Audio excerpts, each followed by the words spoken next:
Na semana passada nós começamos a imergir na vida de um homem, de um personagem bíblico, que apesar de não aparecer tanto nas Escrituras do Novo Testamento, teve um impacto muito profundo em toda a igreja primitiva, em alguns personagens que nós conhecemos muito bem através da Bíblia. Esse homem se chamava Barnabé. E nós vimos na semana passada que o Novo Testamento, o livro de Atos, o define como um homem bom, cheio do Espírito Santo e de fé. E hoje nós então vamos fazer a segunda reflexão de uma série de 3. No próximo domingo nós terminamos essa sequência de sermões olhando para a vida desse homem. Mas qual é o texto em que Barnabé primeiro aparece nas Escrituras? Dentre aqueles poucos textos que ele é citado.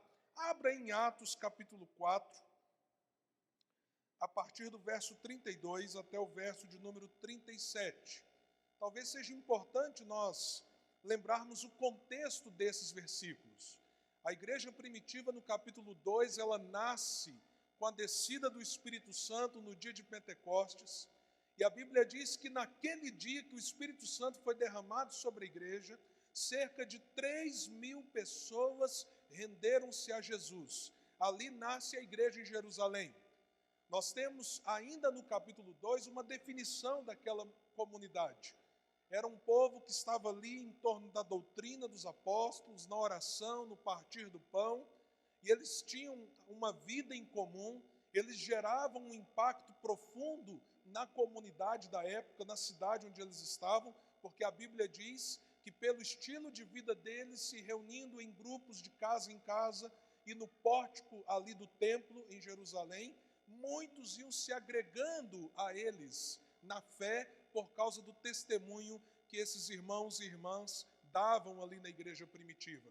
Nós chegamos aqui nesse capítulo, no capítulo 4, logo depois de um momento de perseguição a Pedro e João e consequentemente a igreja, e nós temos de novo uma outra passagem que tenta nos dar uma fotografia. Como era essa igreja em Jerusalém? Como eram esses irmãos? Como eles viviam? Esse é o ambiente do texto que nós vamos ler agora. Uma parada na narrativa para dizer como a igreja era, e é nesse contexto que nós temos pela primeira vez o nome de Barnabé citado nas Escrituras. E assim diz o texto: da multidão dos que creram, uma era mente e um coração. Ninguém considerava unicamente sua alguma coisa que possuísse, mas compartilhavam tudo o que tinham. Com grande poder, os apóstolos continuavam a testemunhar da ressurreição do Senhor Jesus, e grandiosa graça estava sobre todos eles. Não havia pessoas necessitadas entre eles, pois os que possuíam terras ou casas as vendiam, traziam o dinheiro da venda e o colocavam aos pés dos apóstolos, que o distribuíam segundo a necessidade de cada um. José, um levita de Chipre, a quem os apóstolos deram o nome de Barnabé, que significa encorajador, vendeu um campo que possuía, trouxe o dinheiro e o colocou aos pés dos apóstolos. É interessante observar. A narrativa de Atos para nos dizer como era a igreja. E ao falar da igreja, uma comunidade de gente unida no coração e na alma. Inclusive alguns consideram isso a unidade na diversidade, ou seja, as pessoas eram diferentes. Toda igreja é composta por pessoas diferentes umas das outras e não era diferente lá na igreja primitiva. Mas eles tinham uma visão em comum, um coração em comum, um alvo em comum. Eles estavam unidos em torno daquilo que eles criam, ao ponto, inclusive, de criar uma situação onde um cuidava financeiramente do outro. Mas, de repente, nesse retrato que nós vemos da igreja primitiva, o texto nos fala de uma pessoa específica da comunidade. Ou seja, olhando para toda a igreja primitiva, agora o autor destaca uma única pessoa. E essa pessoa é destacada por quê? Por que não parar a narrativa apenas em como era a comunidade? Citando, inclusive, a autoridade dos apóstolos, como ela era exercida, cheia de graça e de poder. Porque aquele homem que a Escritura passa a citá-lo era uma referência para aquela igreja. Uma referência pelo seu caráter, pela sua maturidade, mas uma referência principalmente por causa do seu coração. Veja que o versículo diz assim: José, então o nome dele era José, de Chipre, Chipre era uma ilha, havia uma cidade nessa ilha na época chamada Salamina. Então, José, da tribo de Levi, essa era a descendência genealógica dele. Os pais, então, viviam no mundo grego da época, faziam parte da dispersão judaica antiga. Vindo, então, de Salamina, estava ali em Jerusalém, era um dos que cria. E aí, o que os apóstolos fazem? Eles dão um nome para José. Você já pensou isso? Tal era o impacto da vida de José, da ilha de Chipre, descendente de Levi, sobre a vida da comunidade. Eles chamam ele de Barnabé. Não é o nome com o qual ele nasceu e recebeu dos seus pais. Não é o nome da sua descendência. É um nome dado pela igreja, pelos líderes da igreja. Esse é Barnabé. Você, a partir de agora, nós vamos te chamar de Barnabé. E por que Barnabé? Já pensou aqui na igreja a gente arrumar um apelido para você? Pelo seu coração, qual que seria o seu apelido? Não sei, né? Mas ele recebe o nome de Barnabé, que significa o encorajador, ou filho da consolação. Vocês lembram quando Jesus disse que ia mandar o Consolador? Alguém lembra aqui qual é a palavra consolador no grego? Paracleto. Jesus disse: eu vou enviar o Paracleto sobre vocês. Se você pega a referência do grego bíblico para o nome Barnabé, porque Barnabé vem do aramaico, mas a tradução para o grego, diz o texto bíblico, é o filho que é um Paracleto, o filho que é um consolador. Aquela mesma palavra usada para o Espírito Santo, como aquele que estaria do lado, como aquele que estaria auxiliando, como aquele que consolaria no momento da adversidade. Esse é o apelido que José de Chipre recebe. O encorajador, o que está do lado. E como eu disse, não é o nome dele de nascimento. É a igreja que reconhece o coração que ele tem e o chama assim. E há alguma coisa posteriormente a isso, já que esse é o primeiro texto que nós temos com o nome de Barnabé, que demonstre que Barnabé fez jus ao nome que ele recebeu? Será que nós temos sinais de que, de fato, ele evidenciou esse coração, essa característica como pessoa, como crente, como fiel? Na semana que vem nós vamos explorar um pouco mais o universo do que nós sabemos sobre ele. Mas hoje eu gostaria que nós olhássemos para uma experiência mais pontual. O modo com que Barnabé investiu numa pessoa especificamente. Como ele derramou a sua vida na vida do outro. E aqui vem uma coisa interessante. Quando Jesus disse que enviaria o outro Consolador, ele fez questão de dizer o outro. Por quê? Porque Jesus, enquanto esteve aqui, ele era o Paracleto do lado dos seus discípulos. Ele era o ajudador, o auxiliador. Ele era aquele que investiu a sua vida naqueles homens. Ele foi aquele que selecionou aqueles homens e disse: eu vou com vocês. E eu não vou chamar vocês apenas de servos, vocês serão meus amigos. E Jesus, de fato, derramou toda a sua vida na vida daqueles homens.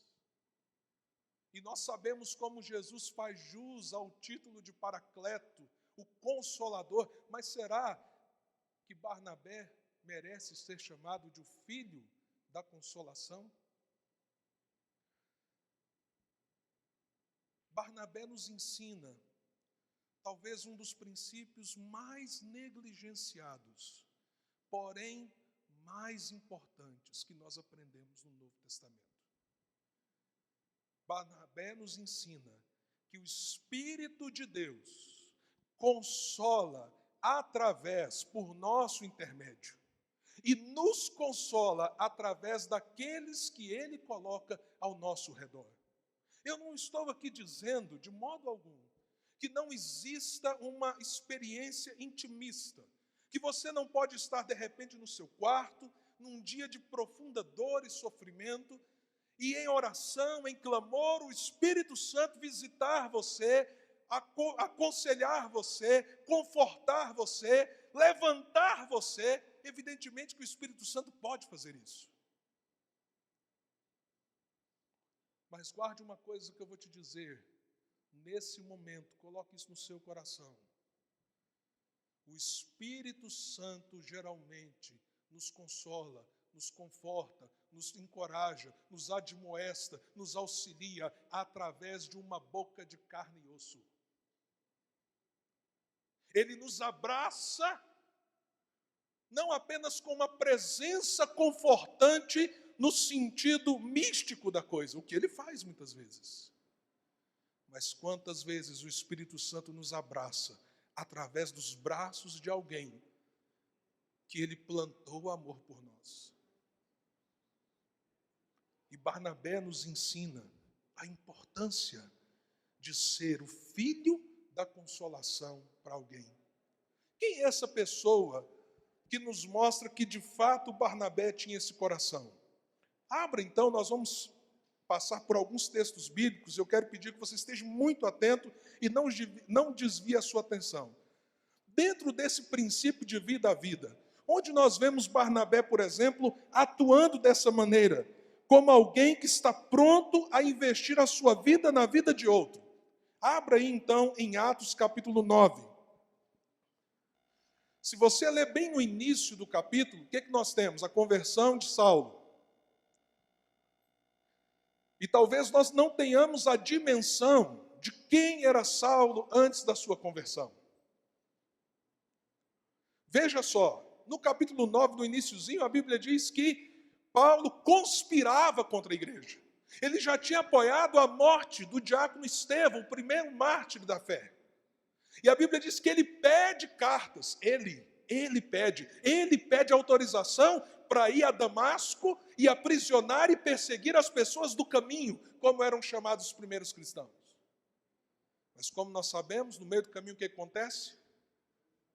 Jesus se manifesta diante dele em uma luz, fala com ele: Saulo, Saulo, por que você me persegue? E ele: quem és tu, Senhor? Eu sou Jesus a quem você persegue, Saulo. A Bíblia diz que literalmente ele cai do cavalo, fica 3 dias sem enxergar, vai para uma casa de um outro Judas, não o Judas Iscariotes, porque Deus fala a ele: olha, você vai para esse lugar e vai esperar até que alguém te visite. E naquele ambiente ele tem uma experiência profunda com Jesus. Mas agora começa um fenômeno em torno de Saulo, que a gente começa a perceber aqui no desenvolvimento do que acontece no capítulo 9, e aí entra a figura de Barnabé. O verso 26 diz assim: Saulo tem que sair fugido de Damasco, lembram disso? Porque os judeus queriam matá-lo. Aí no verso 26 a Escritura diz: quando chegou a Jerusalém, fugido de Damasco, tentou reunir-se aos discípulos. Ou seja, gente, agora eu sou um cristão. Ele não falou que era um cristão porque vai demorar um pouquinho ainda essa palavra aparecer no Novo Testamento, mas ele diz: agora eu também sigo a Jesus, eu sou um discípulo de Jesus. E o que os discípulos fazem? Opa! Esse aí, dá até para ouvir o cochicho dos crentes, né? Rapaz, isso aí é enganação. Isso aí é só para saber quem é discípulo de Jesus e mandar prender e matar. Há um olhar de desconfiança, há medo. Um medo plantado pelo próprio Saulo, porque ele foi um perseguidor. E aí se faz necessário alguém com um olhar mais aguçado pelo Evangelho, alguém com uma sensibilidade de percepção. Mais do que isso, é necessário alguém com uma disposição de correr o risco. E aí o que o texto nos diz? Então Barnabé o levou aos apóstolos. O texto começa dizendo que os discípulos estavam com medo. O que Barnabé faz? Não, peraí, vou te levar aos líderes. Ora, mas é Saulo, gente. É Saulo. Ele toma a responsabilidade para si. Eu acredito, Saulo, na sua experiência com Deus. E eu vou te levar diante dos principais líderes da igreja. O que Saulo tinha? Que credibilidade Saulo tinha? Que possibilidade de chegar aos apóstolos ele tinha se não houvesse alguém com autoridade espiritual que os próprios apóstolos crescem para dizer: eu vou com você, eu vou colocar o meu nome e a minha vida em seu favor. E foi justamente isso que ele fez. E Barnabé então narra aos apóstolos e lhes conta como no caminho Saulo vira o Senhor e que lhe falara, e como em Damasco ele havia pregado corajosamente em nome de Jesus, assim Saulo ficou com eles. Alguém abriu a porta. Alguém disse: eu sei que muita gente não acredita em você. Eu sei que muita gente duvida da sua experiência com Deus. Eu sei que muita gente tem em você alguém que pode parecer perigoso. Mas eu vou testemunhar em seu favor. Que risco. Que risco. Mas é o que Barnabé fez. Por isso o princípio, meus amados, de vida a vida, significa arriscar sem ter a certeza de receber. Se nós queremos ver o princípio de Deus fluindo no nosso meio, em que um, de fato, doa a sua vida na vida do outro, nós temos que ter a coragem de entrar no campo das incertezas e do perigo. Que perigo? Porque nós podemos orar, buscar um discernimento de Deus, mas só Jesus tinha de fato a capacidade de ler com toda a profundidade o coração humano. Só Ele sabe, de fato, quem responde e quem não responde. Só Ele conhece quem de fato teve uma experiência genuína e profunda e que deseja crescer na fé daquele que é um joio plantado no meio do trigo. Deixa eu dizer uma coisa para você, nesse momento da carreira cristã, Barnabé não tinha como ter certeza absoluta, fora um testemunho na sua alma e a disposição de ser instrumento de Deus, mas ele não tinha como ter certeza absoluta de quem Saulo se tornaria. Ou poderia ter? Evidentemente que não. Mas ele se arriscou. Mas ele se dispôs, como encorajador, como alguém que estava disposto a colocar a sua vida à disposição da vida de outro. Ele disse: isso é o que fizeram por mim, isso é o que o meu Senhor fez por mim, e eu estou disposto a pagar um preço por você. Só Jesus sabia que o filho da perdição era o filho da perdição, antes dele mostrar que era o filho da perdição. E mesmo assim, Jesus discipulou até Judas. Alguém já disse assim, que esse negócio de discipular as pessoas e caminhar com elas é um risco muito grande, que Jesus, que era o discipulador perfeito, um traiu e 11 fugiram. Então, é um negócio complicado, né?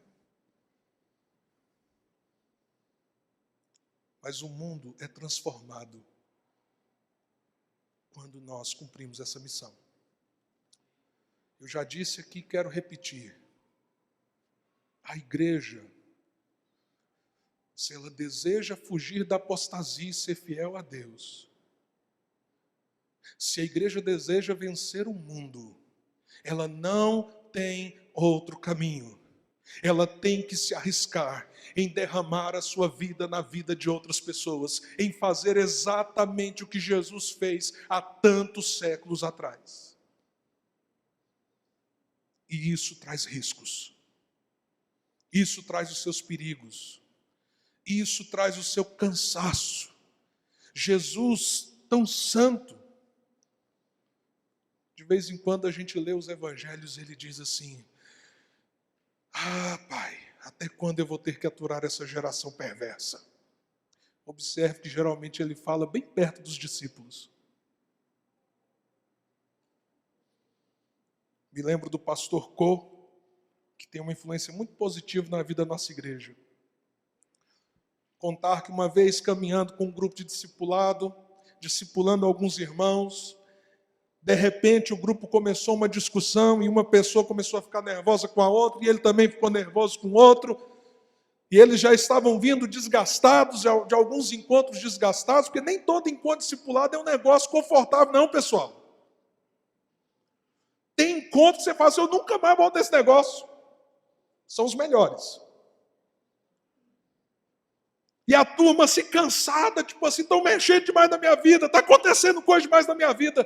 Diz que num determinado momento do encontro do grupo de discipulado, eles pegaram o livrinho do discipulado e falaram assim, chega! Pá! Um jogou na mesa. Aí o outro, para mim também chega! Pá! E o outro, chega! Todo mundo jogou o livro de discipulado na mesa. Embora. Chegou o dia de discipulado. Aí o pastor, eu tenho que ir, né? Acho que não vai aparecer ninguém. Veio ele, chegou outro, chegou outro. Olharam para a cara do outro. Vamos lá, né? Unidade tal. Vamos retomar. Às vezes é duro, é difícil a gente pagar o preço pela vida de alguém. E às vezes é difícil a gente permitir que outras pessoas tenham influência na nossa vida. Há tanta coisa que a gente não quer que não seja mexido. Há tanta coisa que é tão gostoso você só ficar aí sentado, selecionando o que te interessa. Porque no sermão é assim. O que você está falando agora? Só eu que estou falando. Algumas coisas entram no seu coração e te alcançam. Mas aqui você está muito mais confortável. Mas Barnabé pagou o preço por Saulo. Barnabé disse, eu vou levar você aos apóstolos. Eu vou estar do seu lado nesse momento que ninguém acredita em você. Será que nós temos a ideia da importância de alguém assim? Vale a pena o risco. Mas vida a vida também, irmãos, além de ser arriscar sem ter a certeza se você vai receber e pagar esse preço na vida do outro ou receber esse preço na sua vida, e a gente aprende isso com Barnabé, vida a vida significa compartilhar o que você recebeu, doar o que você recebeu, mesmo não tendo a certeza do fruto que isso irá gerar. Se nós olharmos, eu queria que nós víssemos alguns textos da relação de Barnabé e Saulo, nós vamos ver como de repente Barnabé não apenas dá uma palavra na hora certa, mas como ele abraça aquele homem que se tornaria o grande apóstolo Paulo e caminha com ele uma jornada de vida, compartilhando o que ele tinha para compartilhar. A experiência que ele tinha, o líder que ele havia se tornado, a influência espiritual que ele havia desenvolvido na sua espiritualidade, na sua carreira cristã. Em Atos 11, 25 a 30, texto que nós lemos na semana passada, o texto nos diz que nasce uma igreja, emerge uma igreja na cidade de Antioquia. E os apóstolos precisam enviar alguém para pastorear aqueles discípulos novos que haviam aceitado o evangelho por causa da perseguição a Estevão. E a Escritura nos diz então que os apóstolos, mais uma vez legitimando a autoridade espiritual de Barnabé, enviam Barnabé para aquela tarefa tão gloriosa, mas tão árdua. E aí o texto nos diz no verso 25, depois de Barnabé ver todo o contexto daquela igreja, a potencialidade daquela comunidade, o desafio que aquilo representava, aí diz então o verso 25, então Barnabé foi a Tarso procurar Saulo. Veja, você sabe mais ou menos quantos anos tem entre aquele texto que nós lemos, que Barnabé autentica, diz: eu creio na conversão dele, eu creio que ele é um verdadeiro discípulo de Jesus, para esse momento em que ele vai buscar Saulo, onde, gente? Na cidade natal dele. Não era Saulo de Tarso? Então ele vai lá na cidade onde Saulo nasceu. O que ele estava fazendo lá? Por que ele estava em Tarso? Mas quantos anos tem entre aquela passagem e essa? Apesar de nós não podermos precisar com toda exatidão, a maioria dos estudiosos creem que nós temos 14 anos entre a conversão de Saulo e o momento que Barnabé vai a Tarso e diz: tem um cara que eu vou trazer para junto de mim e ele vai me ajudar. E eu vou crescer com ele. E nós vamos cuidar desse povo. 14 anos. Por isso, meu querido, tem uma notícia boa para você. Você que está sentado no banco, desconverteu. Bom, aqui é bom que nessa igreja ninguém esquenta banco. A cadeira esquenta. Você que está esquentando cadeira, não, quero entregar meu dízimo. Isso porque você é um crente fiel ainda, né? Vem na igreja no domingo, mas não fala de Jesus para ninguém. Pega a sua Bíblia no domingo 7h20, ainda chega atrasado no culto, ainda dá uma sopradinha, limpadinha, porque não lê durante a semana. Tem uma notícia boa para você. A gente não sabe que tipo de vida cristã Saulo levou nesses prováveis 14 anos. Mas a gente sabe que ele só aparece como um discípulo tão notável aqui. Ou seja, esquece o que está para trás. E busca um Barnabé. E levanta da cadeira. E fala: chega, eu recebi Jesus como Senhor e Salvador da minha vida para muito mais. Eu recebi a Jesus para viver uma vida espiritual muito mais intensa que eu tenho vivido. Há tempo ainda. Porque os anos passam. Mas aí nós vemos então Barnabé compartilhando o ministério que Deus deu. Eu vou trazer Saulo para junto de mim. Eu vou trazê-lo para junto de mim. Eu vou andar com ele. E aí quando a gente chega um pouquinho mais na frente, no capítulo 13, porque eles ficam ali 1 ano juntos. No capítulo 13, olha o fruto desse ministério compartilhado. Na igreja de Antioquia havia profetas e mestres. E aí o que nós vemos aqui? Uma multiplicação de homens, pessoas maduras e preparadas para servirem no reino de Deus. O que acontece quando Barnabé chega lá? Um monte de gente nova na fé. Vou chamar Saulo para me ajudar. Vamos caminhar juntos. Vou ajudá-lo a crescer no ministério, junto com o meu ministério. O que acontece um ano e pouco depois? Olha aí, o que a gente lê? Na igreja de Antioquia havia profetas e mestres. Barnabé, Simeão chamado Níger, Lúcio de Cirene, Manaém que fora criado com Herodes, o tetrarca, e Saulo. Emerge uma liderança. Porque aqueles dois homens compartilharam o evangelho e agora não era apenas Barnabé derramando a sua vida na vida de Saulo. Era Barnabé e Saulo compartilhando um ministério onde outros estavam crescendo e se tornando cristãos maduros e bem equipados. Que coisa tremenda. Que coisa tremenda. Anos atrás, fui missionário da Junta de Missões Nacionais. O lugar que eu mais me dediquei ministerialmente nesse período foi na cidade de Barreiras, na Bahia. E Deus nos abençoou muito naquele tempo.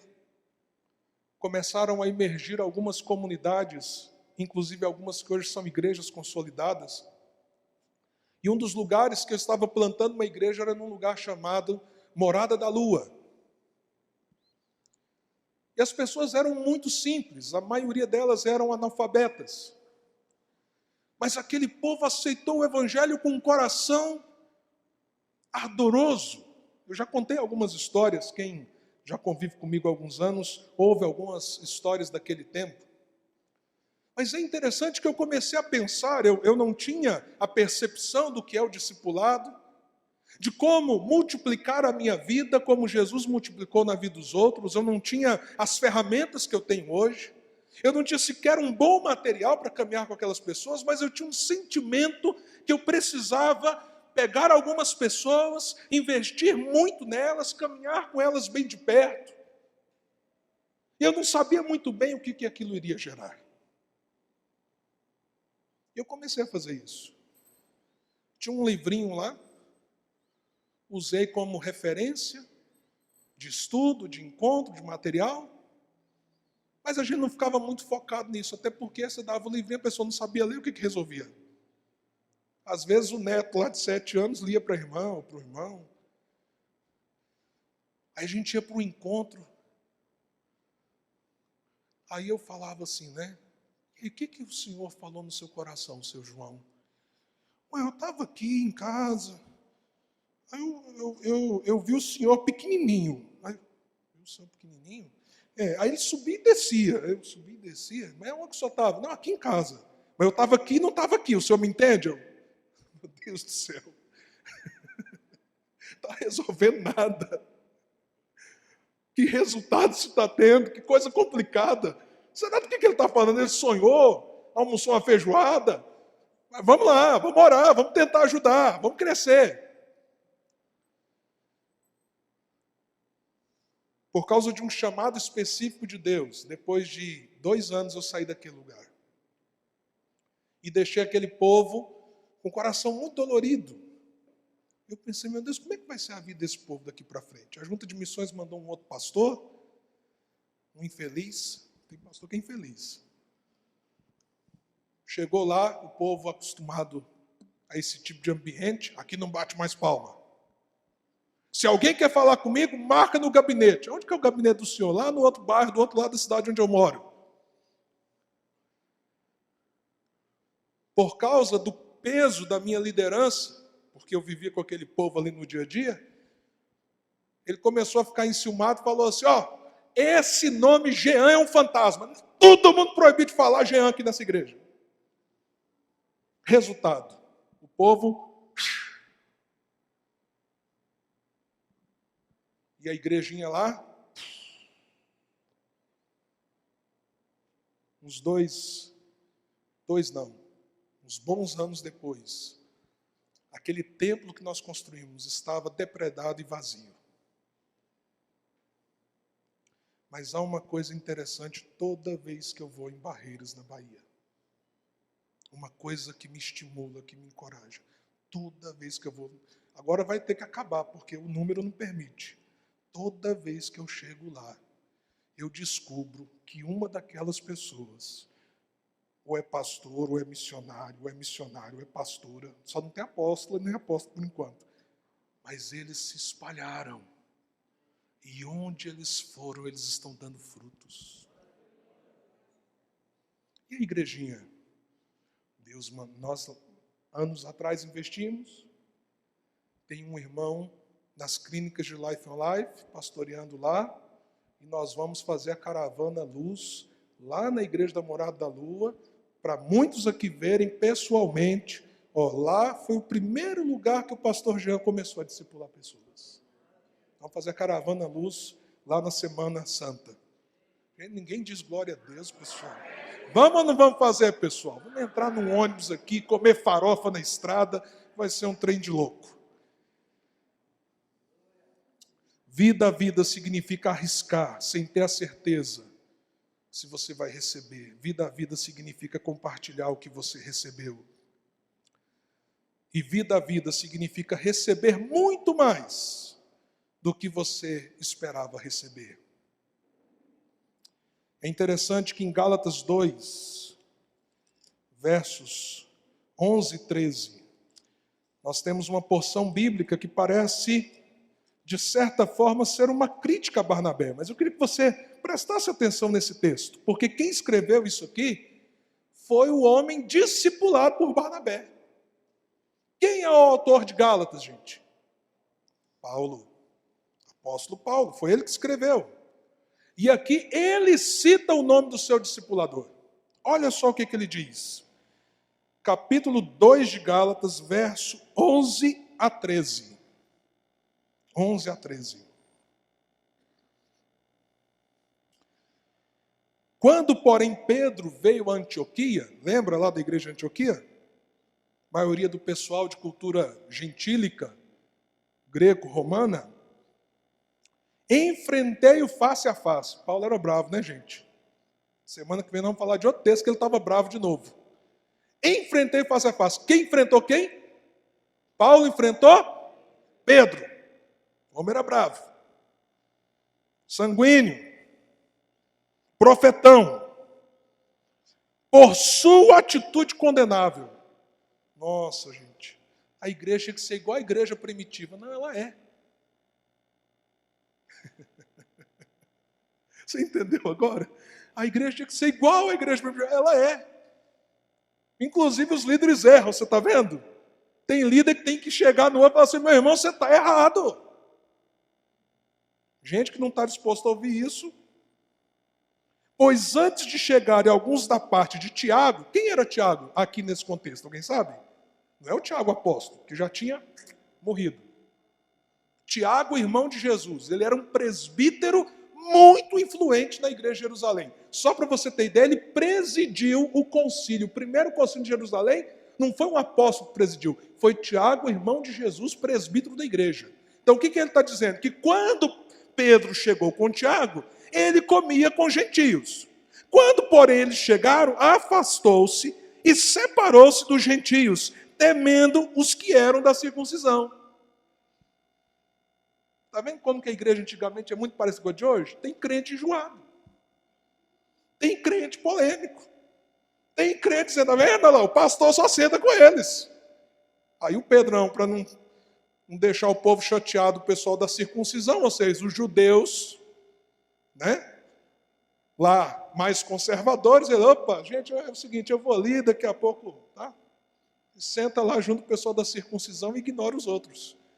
Aí o texto diz assim, que Paulo chegou e falou assim, rapaz, como é que você faz um negócio desse? Como é que você age dessa maneira? Como é que você discrimina? Agora olha o que ele fala. Verso 13. Os demais judeus também se uniram a ele nessa hipocrisia. Pastor, a igreja tem que ser igual a de antigamente. Ela é, tem hipocrisia. Mas tem graça, tem salvação, tem perdão, tem Jesus, tem eternidade para o que crê. De modo que até Barnabé se deixou levar. Tem discipulador que erra com discípulo. O que Paulo está dizendo aqui? Eu dei uma bronca em Pedro.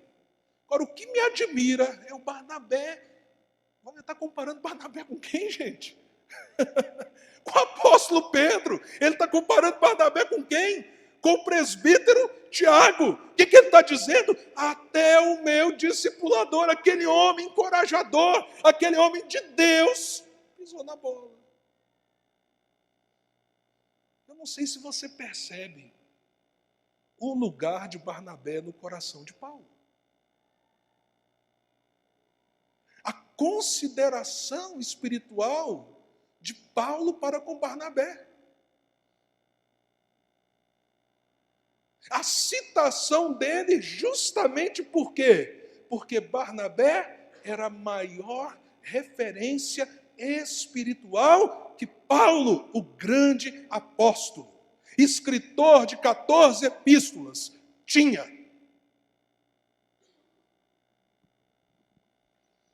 Atrás de um Paulo, teve um Barnabé. Atrás de um João Marcos, como nós vamos ver semana que vem, teve um Barnabé.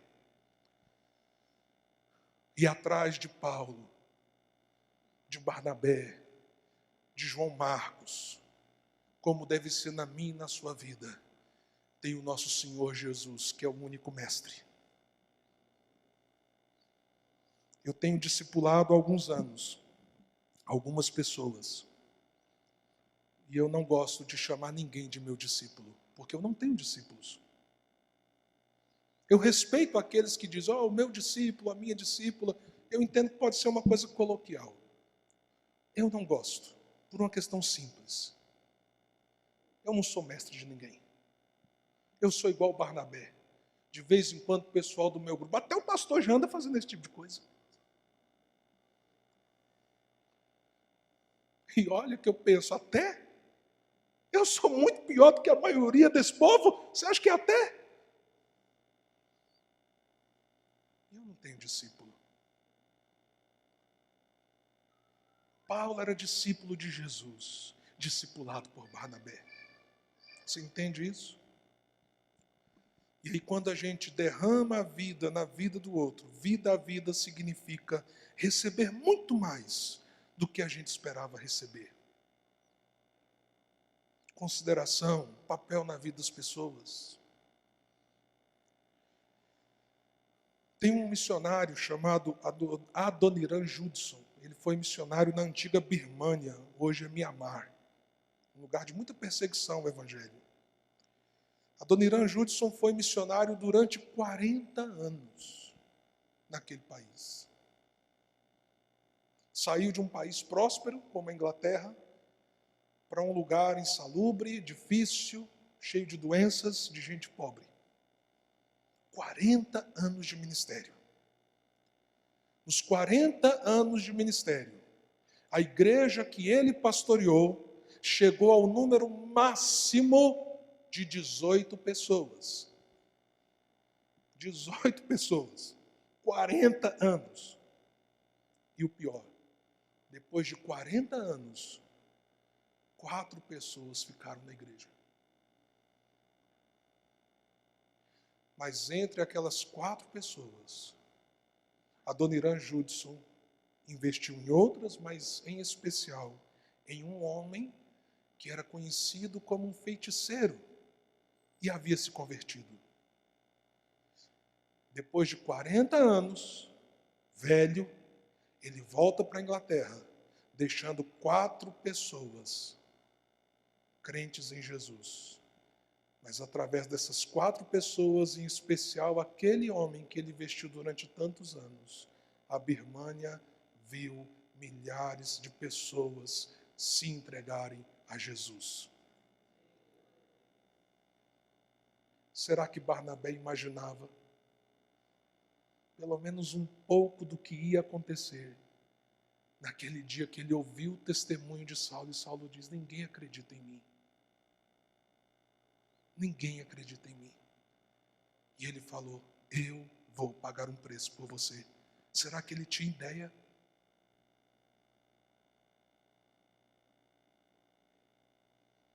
Todos nós, eu quero terminar fazendo você pensar nisso. Todos nós estamos em algum ponto da jornada cristã. Alguns que estão aqui nessa noite estão lutando com a descrença. Será que Jesus é mesmo o Salvador? Será que eu posso depositar minha vida nele e confiar nele? E o seu desafio é sair da descrença para a crença. Mas há muitos aqui que já tiveram um encontro com Jesus. E o desafio seu agora é avançar da crença que você tem para a maturidade. O Senhor deseja que você cresça.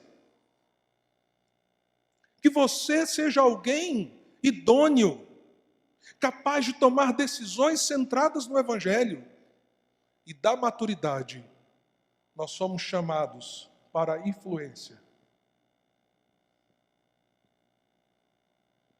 Ou liderança, ou seja, Deus quer impactar o mundo através da sua vida. Em qualquer um desses lugares que você esteja, você precisa de um Barnabé. Ou você precisa ser um Barnabé para alguém. Há muitos cristãos que chegaram aqui, mas não chegam aqui. Sabe por quê? Porque eles estão retendo para si mesmos. Eles não estão preocupados em doar a sua vida na vida de outro. Por isso os anos vão passar e você não vai ter impacto na vida de alguém, mesmo sendo maduro. Há outros que precisam crescer e que às vezes nunca tiveram alguém para fazer isso. Nós precisamos ser uma comunidade onde algumas vidas despejam a sua vida nas outras vidas. Esse é o nosso propósito. E nós precisamos olhar lá para fora. No mundo caótico que nós estamos vivendo, como nós vamos ter influência para abençoar esse mundo com o Evangelho de Cristo? Crescendo e sendo um Barnabé na vida de pessoas. Vamos louvar o Senhor com cântico? Todo mundo afinado aí? Domingo que vem nós vamos ter a última mensagem dessa série. E eu quero desafiar você a estar aqui.